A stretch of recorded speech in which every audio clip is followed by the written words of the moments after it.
राधे राधे। एक बार एक आश्रम में एक गौरी नाम की लड़की रहती थी जो बहुत भोली भाली थी। एक दिन वह आश्रम की कुछ लड़कियों के साथ लकड़ियां लाने जंगल जाती है।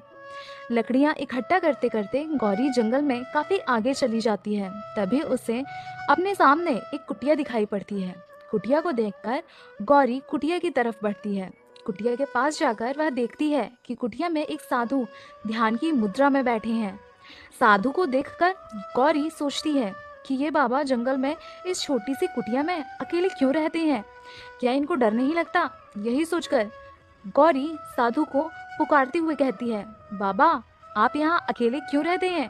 साधु के कानों में एक मासूम सी आवाज पड़ती है जिससे वह अपनी आंखें खोल लेते हैं और अपने सामने छोटी सी लड़की देखकर मुस्कुराते हुए बोल पड़ते हैं, बेटी तुम कौन हो और यहाँ तक कैसे आई, तुम्हारे माँ बाप कहाँ हैं। तब लड़की बोली, बाबा मेरे पास मेरे बहुत सारे दोस्त हैं, क्या आपके पास कोई नहीं है और आप यहाँ अकेले रहते हैं। इस पर साधु मुस्कुराकर बोलते हैं, किसने कहा मैं यहाँ अकेले रहता हूँ। मेरे माता पिता सदैव मेरे साथ रहते हैं परंतु वो दिखाई नहीं देते हैं। इस पर गौरी बोलती है, ऐसा क्यों, वो दिखाई क्यों नहीं देते। गौरी का सवाल सुनकर साधु बोलते हैं, क्योंकि वो मुझसे नाराज हैं और मैं उन्हें मनाने की कोशिश कर रहा हूँ। साधु ने ऐसा सिर्फ गौरी को समझाने के लिए बोला। अब वह छोटी सी बच्ची भक्ति के बारे में क्या ही समझती। गौरी ने बोला, बाबा क्या मैं आपके माता पिता से बात करूं, शायद वो मेरे कहने से आपको माफ कर दें और आपको अकेला ना रहना पड़े।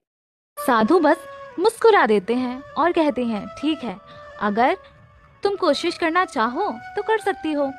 गौरी कुटिया के एक कोने में जाकर बैठ जाती है और हाथ जोड़ के साधु के जैसे मुद्रा में बैठ जाती है। फिर वह साधु से पूछती है, बाबा मैं आपके माता पिता को किस नाम से पुकारूं। साधु कहते हैं, राधे कृष्ण। गौरी राधे कृष्ण जपना शुरू कर देती है। देखते ही देखते काफी समय हो जाता है लेकिन गौरी अपनी आंखें नहीं खोलती। कुछ समय बाद गौरी के कानों में एक आवाज आती है, गौरी अपनी आंखें खोलो।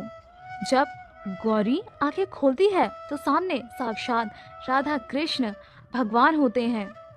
गौरी प्यार से पूछती है, क्या आप बाबा के माता पिता हैं।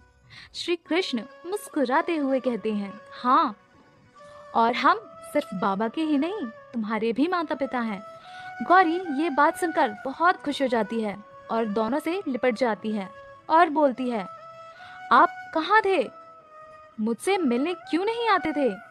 इस पर कृष्ण कहते हैं, तुमने बुलाया ही नहीं, देखो जैसे ही तुमने बुलाया हम चले आए। तभी गौरी बोल पड़ती है, लेकिन बाबा तो आपको कब से मनाने की कोशिश कर रहे हैं, आप मान क्यों नहीं रहे।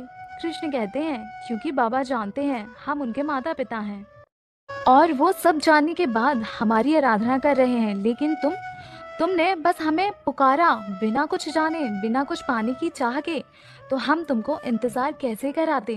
गौरी और रही बात बाबा की, तो जिस दिन उनका सही समय आएगा हम उनके पास भी जरूर आएंगे। और अब गौरी तुम हमारे साथ चलो, हमारे पास रहना हमेशा। गौरी बहुत खुश हो जाती है और राधा रानी और कृष्ण का हाथ पकड़कर कुटिया से बाहर जाने लगती है। गौरी को जाता देखकर साधु बोलते हैं, क्या हुआ बेटी, तुम जा रही हो। इस पर गौरी कहती है, हाँ बाबा मेरे माता पिता मुझे लेने आ गए हैं, मैं अब जा रही हूँ और वो आपको लेने भी जरूर आएंगे, बस आप उनकी आराधना मत छोड़ना।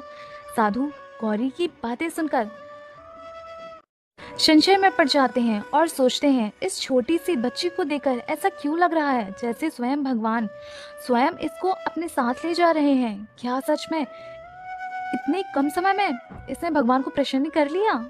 ऐसा सोचते ही साधु की आंखों में आंसू आ जाते हैं और वह गौरी को जाते हुए देखते हैं जब तक वह उसकी आंखों से ओझल नहीं हो जाती और मन ही मन गौरी को धन्यवाद बोलते हैं कि उसकी वजह से भगवान स्वयं उनकी कुटिया में आए।